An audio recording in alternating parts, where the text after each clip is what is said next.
આજરોજ ગાંધીધામ ખાતે વિશ્વ આદિવાસી દિવસની ઉજવણી કરવામાં આવી।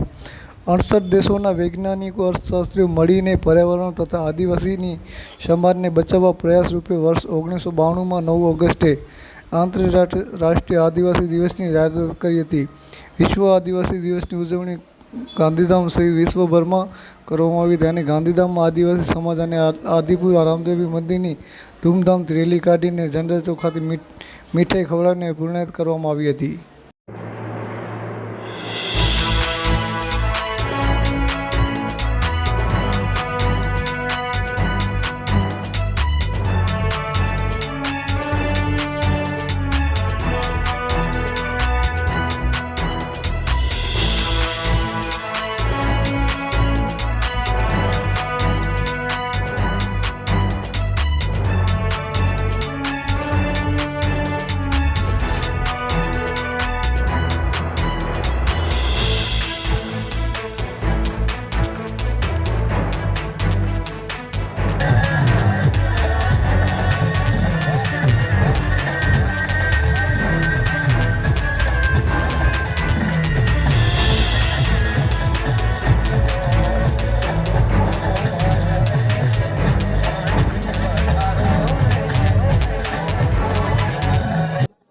મારું નામ છે વિશ્વભાઈ ચોથાજી રાણા ઝઘડા।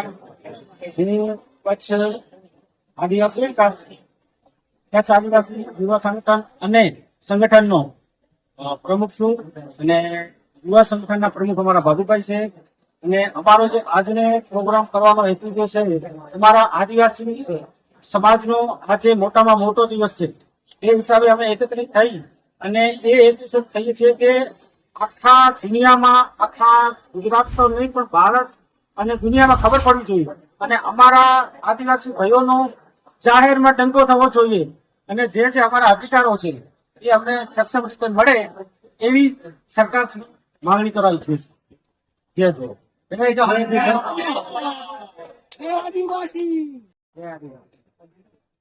આજે 9 ઓગસ્ટ વિશ્વ આદિવાસી દિવસ સંયુક્ત રાષ્ટ્ર સંઘ દ્વારા જાહેર કરવામાં આવે આદિવાસી દિવસ સમગ્ર વિશ્વની અંદર ધામધૂમથી ઉજવાય છે। ત્યારે ગાંધીધામ મધ્યે આદિવાસી સમાજ રહેતો અમે પણ ધામધૂમથી વિશ્વ આદિવાસી દિવસ ઉજવે છે અને આ વિશ્વ આદિવાસી દિવસ આખા દુનિયામાં ઉજવાય છે। અમારા સંસ્કૃતિ હક અધિકાર જળવાઈ રહે એ માટે 9 ઓગસ્ટ વિશ્વ આદિવાસી દિવસની રચના કરવામાં આવી છે અને અમે દર વર્ષે વિશ્વ આદિવાસી દિવસ ધામધૂમથી ઉજવીએ છીએ। જય હિન્દ।